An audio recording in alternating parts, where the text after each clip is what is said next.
আজকে একজন কমেন্টে জানতে চেয়েছেন যে আমরা ফ্রি ফায়ারের যে ক্লক টাওয়ারটা আছে এটা কিভাবে আমরা আমাদের ব্লেন্ডারে নিয়ে যেতে পারি। তো ফ্রি ফায়ারের ক্লক টাওয়ারটাকে ব্লেন্ডারে নিয়ে যাওয়ার জন্য তো প্রথমে তাকে খুঁজে বের করতে হবে। এই জন্য গুগলে এসে প্রথমে আমরা লিখে ফেলবো ফ্রি ফায়ার ক্লক টাওয়ার। একটু নিচের দিকে স্ক্রল করলে আমরা প্রথমেই পেয়ে যাব clock tower free fire model download free 3D। আমরা এটাতে ক্লিক করব।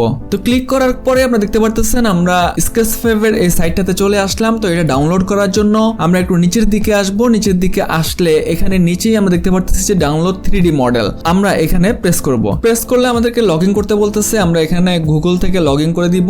তো গুগল থেকে আমরা লগ ইন করে দিলাম। আমাদেরকে কংগ্রাচুলেশনস জানাইতেছে। ওকে ফাইন জানাইলেন। আমরা আবার ব্যাক করতেছি। তো এখন যেহেতু আমরা লগ ইন করে ব্যাক করলাম, এখন যদি আমরা ডাউনলোড 3D মডেলে প্রেস করি আমাদেরকে জিজ্ঞেস করতেছে যে আমরা এই মডেলটা কোন ফরম্যাটে আমরা ডাউনলোড করব। তো এটা বলে দিচ্ছে যে দিস মডেল ইজ ফ্রি।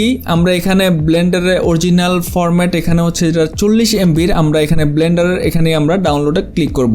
এখান থেকে আমরা ডাউনলোডে সেভ করতে চাইতেছি। আমরা এখান থেকে সেভ দিয়ে দিব। এখান থেকে স্টার্ট ডাউনলোড। তো ক্লক টাওয়ারটা ডাউনলোড হওয়া শুরু হয়ে গেছে জিপ ফাইলে। আমরা এটাকে ব্লেন্ডারে ওপেন করব।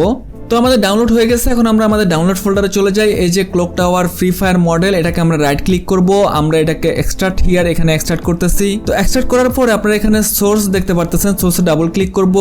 ক্লক আইল্যান্ডে যদি আমরা ডাবল ক্লিক করি তাহলে এটা আমাদের ব্লেন্ডারে ওপেন হইতেছে।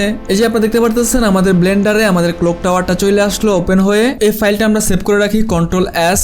এভাবে আমরা ফ্রি ফায়ার ক্লক টাওয়ারটাকে আমরা আমাদের ব্লেন্ডারে নিয়ে আসতে পারি। উনি আর কিছুই করতে বলে না। আমি আর কি করবো জানি না। আমরা যদি জুম আউট করি, ও আচ্ছা এটা আমাদের স্ক্রিনে হইতেছে না। আমরা একটা কাজ করি, এটা পুরোটাকে প্রথমে সিলেক্ট করি। যে কোনো একটা জায়গায় সিলেক্ট করার পরে আমরা যদি কিবোর্ড থেকে প্রেস করি পুরোটাই সিলেক্ট হয়ে যাবে। আমরা এখন কিবোর্ড থেকে S প্রেস করব। এটাকে ছোট করে ফেলবো যাতে আমাদের স্ক্রিনে ঠিকঠাক ভাবে হয়। ওকে ফাইন, এখন আমাদের স্ক্রিনে ঠিকঠাক ভাবে আছে। আর যদি আপনি এইখান থেকে এই ক্লক টাওয়ারটাকে অন্য কোনো ফোল্ডারে নিয়ে যেতে চান সেক্ষেত্রে যে কোনো একটা জায়গায় সিলেক্ট করবেন, প্রেস করে পুরোটা সিলেক্ট করবেন, Ctrl+C প্রেস করবেন, মানে কপি করে ফেললাম আমরা এটাকে। এখন যদি আমরা ব্লেন্ডারের আরেকটা ফোল্ডারে নিয়ে যেতে চাই, আমরা কিন্তু এটাকে কপি করছি। এখন আমরা নতুন আরেকটা ব্লেন্ডার এখান থেকে ওপেন করতেছি। এখানে আমাদের কিছুই নাই। আমরা এখন Ctrl+V করব। তো Ctrl+V করে আমরা আমাদের ক্লক টাওয়ারটাকে আমরা এখানে নিয়ে আসলাম। তো আমরা সলিড মোড থেকে এখান থেকে শেডিং মোডে চলে যাই, তাহলে আমরা কালার টালার দেখতে পাবো, সব ঠিকঠাক আছে। ওকে, এই তো এভাবে আমি নিয়ে আসতে পারি। উনি আর আমাকে কিছু করতে বলা নাই, আর আমিও জানি না এখানে আর কি কাজ করব। Thanks for watching.